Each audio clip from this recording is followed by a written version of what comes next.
कितीही श्रीमंत असाल, इमोशनली स्ट्रॉंग असाल, नेटवर्किंगमध्ये अगदी पक्के असाल, तरीही आयुष्यात कधीतरी एक दिवस असा नक्की येईल जिथे तुमच्या मोबाईलमध्ये हजारो कॉन्टॅक्ट्स असतील, पण तुम्हाला मदतीची गरज असेल तेव्हा मी नक्की कोणाला कॉन्टॅक्ट करू हा प्रश्न तुम्हाला भेडसावेल.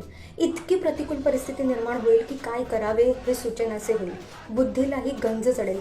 पैसा पणाला लावून सुद्धा मार्ग मिळणार नाही, सोल्युशन सापडणार नाही. अगदी इथेच जेव्हा परिस्थिती हाताबाहेर गेलेली असते, त्या परिस्थितीतही तुम्ही ठाण मांडून बसलात ना, त्या परिस्थितीतही तुम्ही टिकून राहिलात ना, तर तुम्हाला तुमच्या क्षमतेची, तुमच्या ताकदीची जाणीव होईल. तुम्हालाच तुमचे सगळे मार्ग आपोआप सापडतील.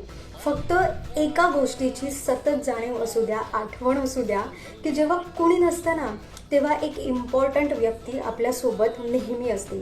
ती व्यक्ती म्हणजे आपण स्वतः. आणि जेव्हा आपण स्वतः आपल्यासोबत असतो, आपल्यासाठी उभे असतो ना, तेव्हा प्रत्यक्ष परमेश्वर सुद्धा आपल्यासोबत असतो.